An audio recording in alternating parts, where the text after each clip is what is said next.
नमस्कार मित्रों, भीम भाष्य इस मेरे ऑडियो विजुअल पॉडकास्ट सीरीज में आप सबका तहे दिल से स्वागत है।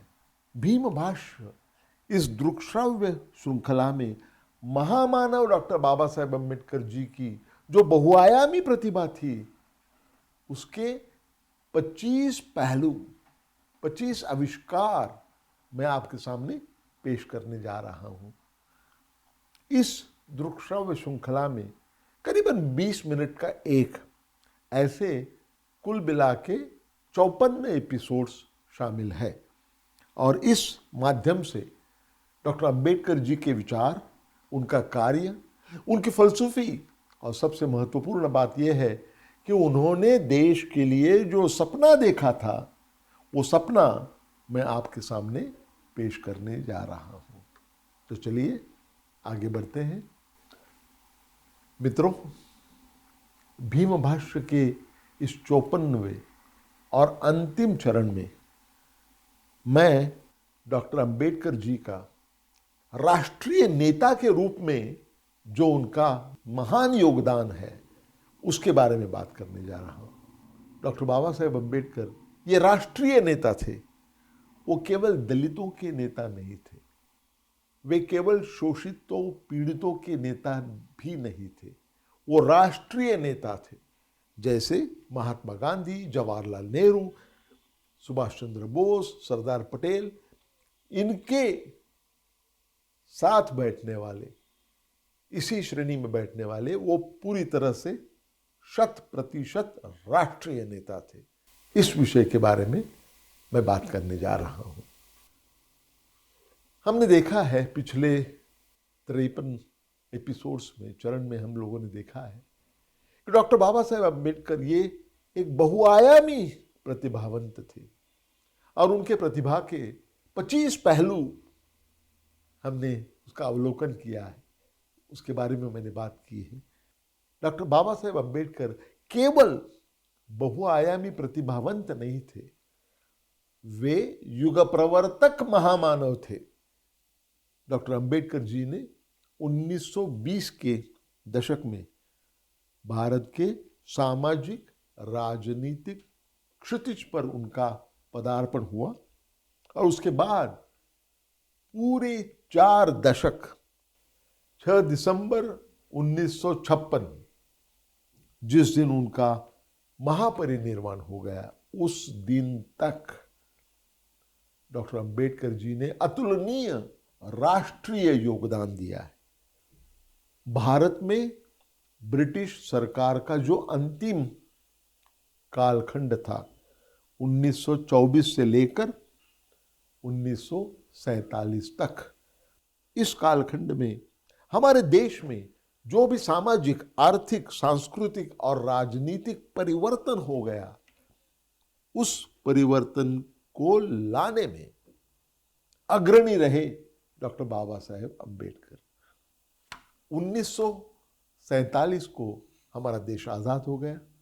हमारा देश आज़ाद होने के बाद उसके पहले दशक में डॉक्टर बाबा साहेब अम्बेडकर जी ने भारतीय संविधान के प्रमुख शिल्पकार के नाते अतुलनीय, बहुत ही महान योगदान दिया है। उसके बाद में और साथ में ही स्वतंत्र भारत के पहले विधि मंत्री और ऋषितुल्य सांसद के रूप में उन्होंने भरसक काम दिखाया। ऐसे विविध लक्ष्य कामों में कार्यकुशलता से आधुनिक भारत की नींव रखने के लिए डॉक्टर अंबेडकर जी ने अपना सर्वस्व समर्पित कर दिया। मित्रों, इसीलिए तो मेरा मानना है कि आधुनिक भारत में सामाजिक विवेक जागरूक करने की बात जब आती है तो मानक के रूप में एक ही व्यक्ति सामने आती है और वो व्यक्ति है डॉक्टर बाबा साहेब अम्बेडकर। डॉक्टर बाबा साहेब अम्बेडकर जी ने मुंबई में अपनी महाविद्यालयीन शिक्षा प्राप्त करने के बाद वो अमेरिका जाकर पहुंच गए और अमेरिका के कोलंबिया यूनिवर्सिटी में उन्होंने एमए की उपाधि हासिल की। वो वर्ष था 1915। उसके बाद में 2 ही बरसों में 1917 को उन्होंने उसी अमेरिकन विश्वविद्यालय से, कोलंबिया यूनिवर्सिटी से पीएचडी की उपाधि भी हासिल कर दी। उसके बाद में वो इंग्लैंड चले गए और वहाँ लंदन स्कूल ऑफ इकोनॉमिक्स से उच्चतम उपाधि जो होती है वो डॉक्टर ऑफ साइंस की उपाधि उन्होंने हासिल की। उसका अभ्यास करते वक्त उन्होंने कायदा और विधि का भी अभ्यास किया और बैरिस्टर की पदवी भी हासिल की। उस पर भी उनको संतोष नहीं हुआ। उसके बाद में वो जर्मनी में जाकर और पढ़ाई करना चाहते थे, लेकिन किस कारणों की वजह से वो मुमकिन नहीं हो सका। तो वो 1923 साल में डॉक्टर बाबा साहेब अम्बेडकर भारत में लौटे।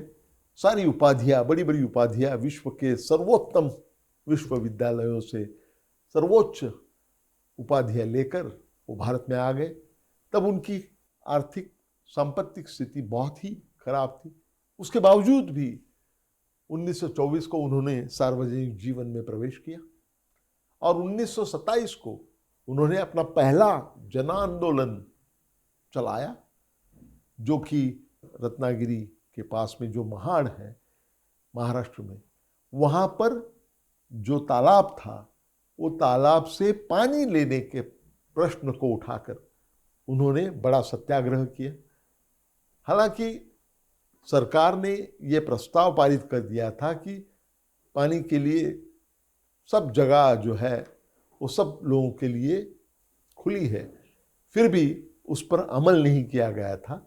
और महाड़ में एक बड़े लेक में जहाँ जानवर भी पानी पिया करते थे, वहाँ जाने के लिए अस्पृश्यों को प्रतिबंध किया था। इसी इशू को लेकर डॉक्टर बाबा साहेब अम्बेडकर ने अपना पहला जन आंदोलन चलाया और उसी दरमियान उन्होंने मनुस्मृति का दहन भी किया।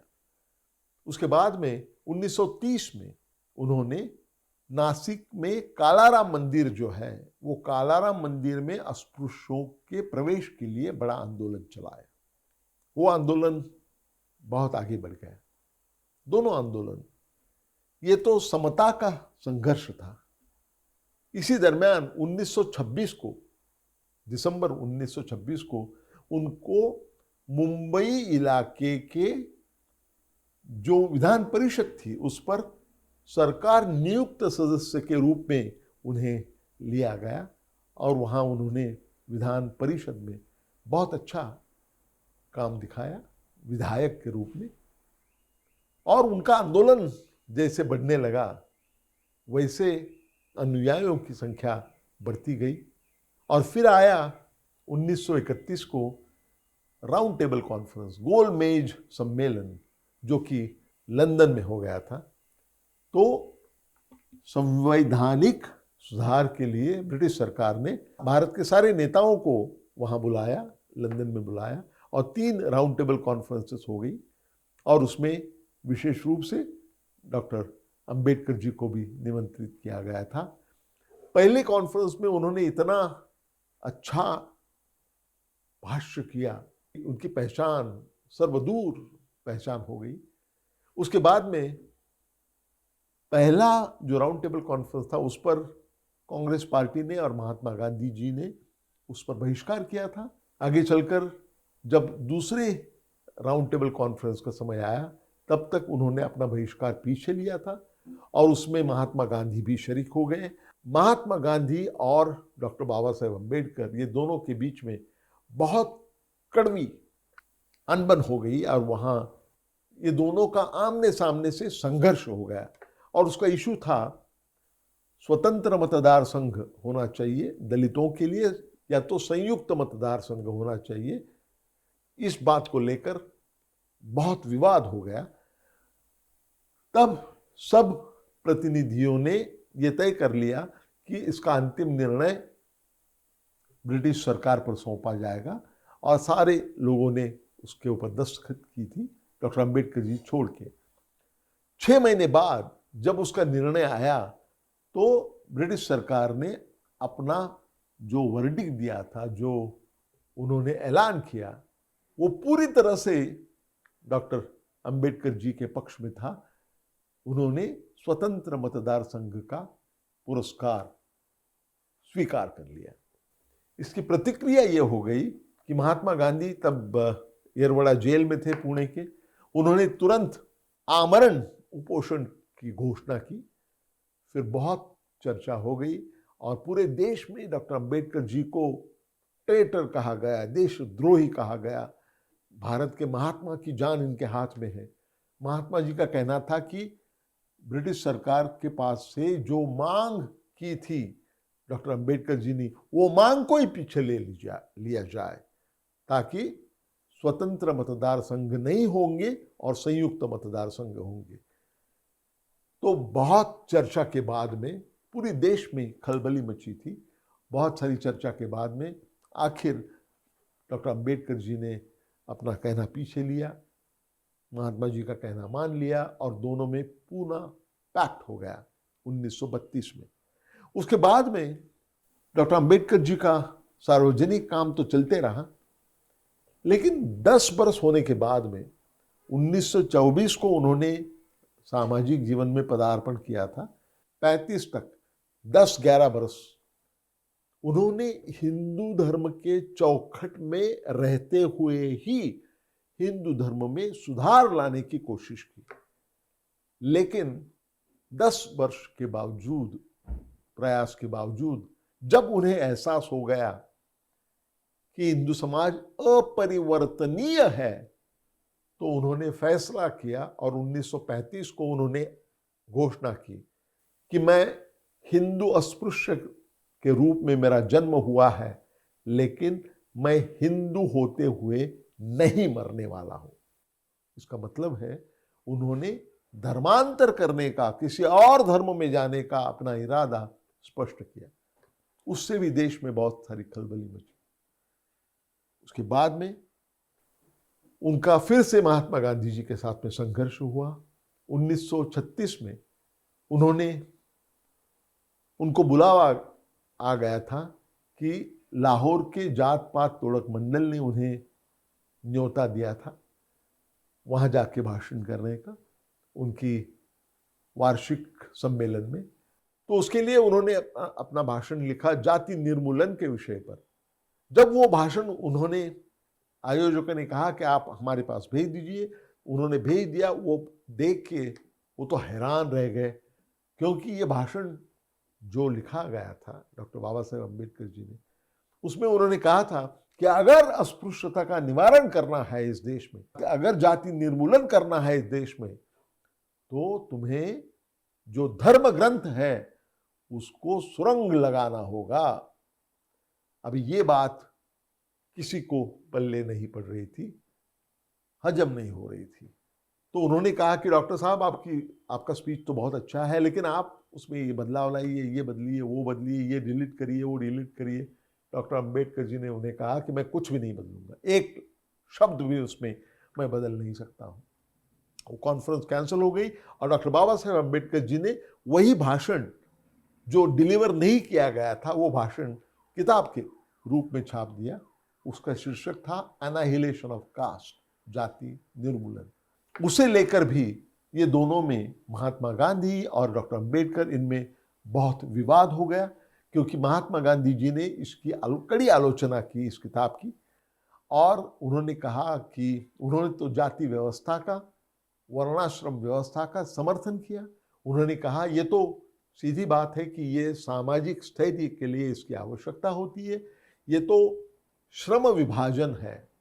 उस पर डॉक्टर अंबेडकर जी ने जो जवाब दिया, करारा जवाब जो था, वो ये था कि हमारी व्यवस्था में जो विभाजन होता है वो केवल श्रमों का विभाजन नहीं होता है, श्रमों के साथ में श्रमिकों का विभाजन होता है, और वो जन्म पर आधारित होता है। दुनिया में सब जगह श्रम विभाजन होता है, लेकिन ऐसा कोई देश नहीं जहां श्रम विभाजन के साथ साथ श्रमिकों का भी विभाजन होता होगा। ऐसा कोई देश नहीं है। उसके बाद में आगे चलकर 1937 में पहली बार प्रांतिक चुनाव हो गए, और वो चुनाव में डॉक्टर बाबा साहेब अम्बेडकर अपना नया राजनीतिक दल बना के उसमें शामिल हो गए। उसका नाम था इंडिपेंडेंट लेबर पार्टी, और उनको अच्छा यश भी मिला पहले इलेक्शन में। उसके बाद में वो चुने हुए विधायक के रूप में मुंबई इलाके में काम करते रहे। उसके बाद जब दूसरा महायुद्ध शुरू हो गया तो सारी जगह पर ये जो प्रोविंशियल काउंसिल्स थी, विधान परिषद जो थी, वो सबको खारिज किया गया, क्योंकि कांग्रेस दल ने सब जगह इस्तीफा दे दिया, सब लोगों ने। 1942 जब महात्मा गांधी जी ने चले जाओ का ऐलान किया, पूरा देश जाग उठा। तब ब्रिटिश सरकार ने अपनी नीति में बदलाव लाया और उन्होंने वॉइस रॉयज एग्जीक्यूटिव काउंसिल के रूप में एक नया मंत्रिमंडल बनाया, जिसमें 6 लोग ब्रिटिश थे और 6 लोग भारतीय लोग, उनका चुनाव किया गया। ये जो 6 लोग नियुक्त हो गए, उसमें एक थे डॉक्टर बाबा साहेब अम्बेडकर, और उन्होंने उसको स्वीकार कर लिया। और क्या डिपार्टमेंट्स उन्हें मिले थे? उनको तो वैसे लेबर मेंबर कहा जाता था, लेकिन वो लेबर के मिनिस्टर थे। लेबर, स्किल डेवलपमेंट, और उनके पास एनर्जी और पीडब्ल्यूडी, सार्वजनिक बांधकाम, खनिज, ऊर्जा, ये सारे, वाटर मैनेजमेंट, ये सारे विभाग उनके पास थे। आज जिसकी 20 मिनिस्ट्री हो गई होगी, ऐसे सारे विभाग डॉक्टर अम्बेडकर जी के पास थे, और ये सब जगह पर उन्होंने बहुत ही अच्छा योगदान दिया है। क्या आप जानते हैं हमारे देश में एम्प्लॉयमेंट एक्सचेंजेस की प्रतिष्ठापना किसने की? वो की डॉक्टर बाबा साहेब अम्बेडकर ने। क्या आप जानते हैं हमारे देश में पहला स्किल डेवलपमेंट सेंटर, कौशल्य विकास केंद्र किसने स्थापित किया? डॉक्टर बाबा साहेब अम्बेडकर जी ने किया। हमारे देश में लेबर रिफॉर्म, कामगार कानून, मजदूरों के लिए जो कानून होते हैं उसमें बड़े पैमाने पर सुधार लाने का, उसकी नींव रखने का काम किसने किया? वो किया डॉक्टर बाबा साहेब अम्बेडकर जी ने, जिसमें काम के घंटे 12 से लेके कम करके 8 तक लाने का काम डॉक्टर अम्बेडकर जी ने किया है। महिला कर्मचारियों को प्रसूति पूर्व छुट्टी मिलने का काम भी डॉक्टर अम्बेडकर जी ने किया है। तो जो लेबर रिफॉर्म जो है, उसकी नींव रखने का काम डॉक्टर अम्बेडकर जी ने विदेशी शासन के मंत्री होने के नाते कर दिखाया। उसके बाद में 1947 में जब भारत देश स्वतंत्र हो गया, स्वतंत्र भारत के विधि मंत्री के रूप में उन्हें चुना गया, और साथ ही साथ भारतीय संविधान की निर्मिति के लिए जो ड्राफ्टिंग कमेटी बनाई थी, उसका उन्हें पहले सदस्य नियुक्त किया गया और बाद में उसको चेयरमैन नियुक्त किया। और उन 4 वर्षों में 1947 से लेके 1951 तक डॉक्टर बाबा साहेब अम्बेडकर जी ने बहुत अच्छा काम उठाया। पहली बात तो यह है कि उन्होंने संविधान लिखने का काम किया, और साथ ही साथ उतना ही महत्वपूर्ण ये था कि संविधान को पायलट करना, यानी कि संविधान के सारे प्रावधान संविधान सभा के सामने रखकर, आप सोचिए 300 करीब 300 के आसपास लोग संविधान सभा में थे, और ये सारे हमारे देश के नेता थे।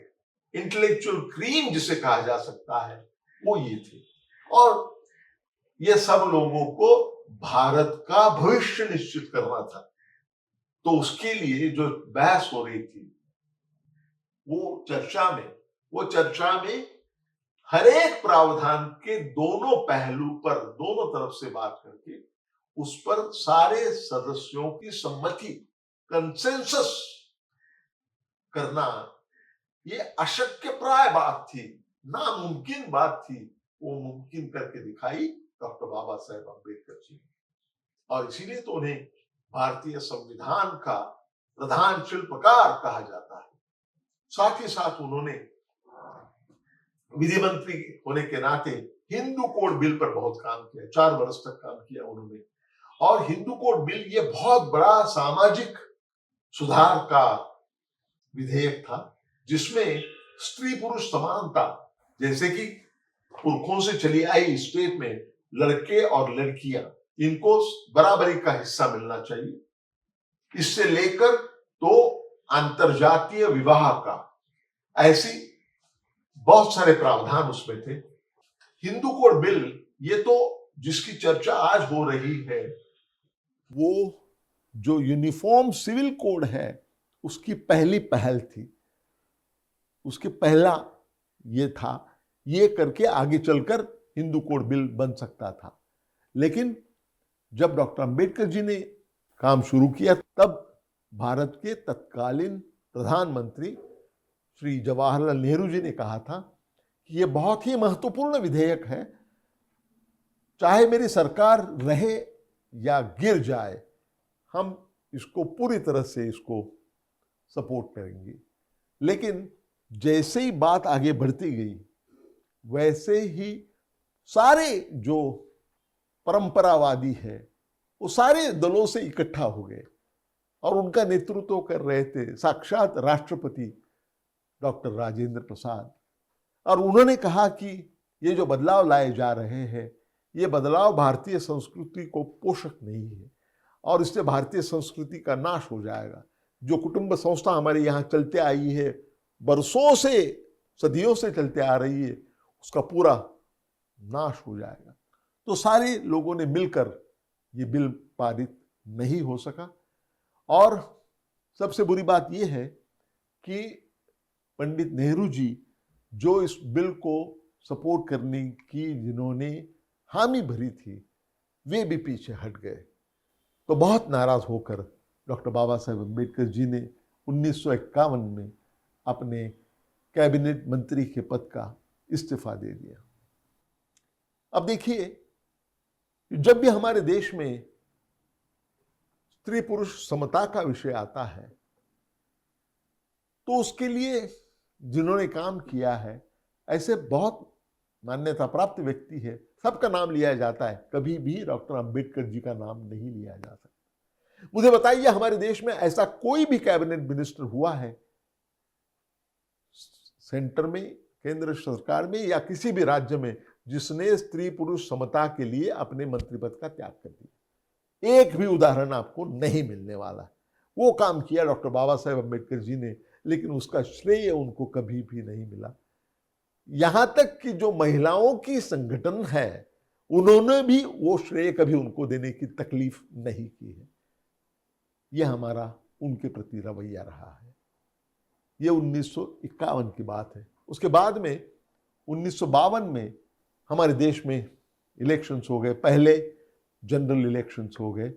उसमें डॉक्टर अंबेडकर जी यश नहीं प्राप्त कर सके, फिर भी उन्हें बाद में राज्यसभा में लिया गया और राज्यसभा में उन्होंने नया जो प्रजासत्ताक बना था, वो प्रजासत्ताक का रक्षण करने की, उसकी रक्षा करने के लिए बहुत ही महत्वपूर्ण, एक ऋषितुल्य सांसद के रूप में बहुत अच्छा काम दिखाया। और अंत में जब उनका महापरिनिर्वाण होने के कुछ महीने पहले उन्होंने ऐलान किया और नागपुर में उन्होंने मास कन्वर्शन किया, धर्मांतर, जिसकी बात उन्होंने 1935 को की थी कि मैं हिंदू अस्पृश्य के रूप में मैंने जन्म पाया है, लेकिन मैं हिंदू होकर मरने वाला नहीं हूं। ये जो घोषणा उन्होंने 1935 में की थी, उसको वास्तव में लाने का काम उन्होंने 1956 में किया। 21 वर्ष वो सारे धर्मों का अभ्यास करते रहे और कंपैरेटिव रिलीजन जिसको कहते हैं, उसके एक अधिकारी व्यक्ति, जाने माने अधिकारी व्यक्ति हो गए। और फिर उन्होंने महापरिनिर्वाण होने के कुछ ही दिन पहले 14 अक्टूबर 1956, इस दिन को नागपुर में स्थित अपने 7 लाख अनुयायियों के साथ में हिंदू धर्म का त्याग करके बौद्ध धर्म में प्रवेश किया और एक साइलेंट रिवॉल्यूशन जिसको कहते हैं, शांततापूर्ण क्रांति की वो शुरुआत थी। उसके बाद में वो मुहिम चलाना चाहते थे बौद्ध धर्म को पूरे देश में फैलाने का, लेकिन उन्हें उतना समय नहीं मिला और 6 दिसंबर 1956 को उनका महापरिनिर्वाण हो गया। अपने इस 65 बरस की जिंदगी में एक व्यक्ति ने इतना कुछ काम किया है, इस पर यकीन नहीं कर सकते हैं। और दुर्दैव की बात यह है कि हम इस काम को नहीं जानते हैं। मित्रों, केवल 65 वर्ष की जिंदगी में, अपनी आयु में इतनी सारी बातें करना किसी के लिए भी मुमकिन नहीं था। वो करके दिखाया डॉक्टर बाबा साहेब अम्बेडकर जी ने। इसीलिए मैं उन्हें युग प्रवर्तक महामानव कहता हूं। मित्रों, हमने बहुत बड़ा फासला तय कर लिया है। इस दृक्श्राव्य श्रृंखला की शुरुआत हो गई पिछले वर्ष 14 अक्टूबर 2023 को, जो कि धम्मचक्र प्रवर्तन दिन था, और इसकी समाप्ति आज हो रही है 14 अप्रैल 2024 को, जो कि डॉक्टर बाबा साहेब अम्बेडकर जी का जन्मदिन है, बर्थ एनिवर्सरी का दिन है। पिछले 6 महीने में हमने डॉक्टर बाबा साहेब अम्बेडकर जी के जीवनी पर, उनके कार्य पर, उनके विचारों पर 54 भाष्य किए हैं। हर एक शनिचर को और रविवार को ये नया प्रसारित हो जाता था। ये 54 एपिसोड जो हो गए, उसमें से डॉक्टर बाबा साहेब अम्बेडकर जी के 25 पहलू, इनका परिशीलन करके इनको मैंने आपके सामने पेश किया है। एक बहुआयामी महान व्यक्तिमत्व के इतने सारे पहलू जो है, इसको समझाने की कोशिश मैंने की है। ये दृक्श्राव्य श्रृंखला तो आज समाप्त हो जाती है, लेकिन इसके चलते हुए पिछले कुछ दिनों में ये जो बौद्धिक फासला हमने तय किया है, मुझे लगता है कि इस दरमियान, इस 6 महीने के दरमियान कहीं ना कहीं पर इस प्रवास में आपका भी बौद्धिक प्रवास शुरू हो गया है। डॉक्टर बाबा साहेब अम्बेडकर के बारे में अधिक जानकारी हासिल करने के लिए मैं समझता हूं कि अगर मेरे इस दृक्श्राव्य श्रृंखला के माध्यम से अगर आपको डॉक्टर बाबा साहेब अम्बेडकर जी जैसे महान व्यक्तित्व की और अच्छी तरह से समझने की कोशिश करने की प्रेरणा अगर आपको मिलती है, तो मैं समझूंगा कि मैंने 6 महीने तक बहुत लगन से, बहुत परिश्रम लेके जो 3 भाषाओं में ये व्यक्त किया है, 54 एपिसोड 3 भाषाओं में, मराठी, इंग्लिश और हिंदी, ऐसे 3 भाषाओं में ये जो मैंने पेश किया है, उसका सार्थक हो गया, ऐसे मैं मानूंगा। मित्रों, इसके बाद में आप सब लोगों का जो डॉक्टर बाबा साहेब अम्बेडकर जी को और अच्छी तरह से समझने के लिए जो बौद्धिक प्रवास होगा, उसके लिए मैं आप सबको शुभकामनाएं देता हूं और मेरी बात को यहीं पर विराम देता हूं। थैंक यू, धन्यवाद, नमस्कार, जय भीम।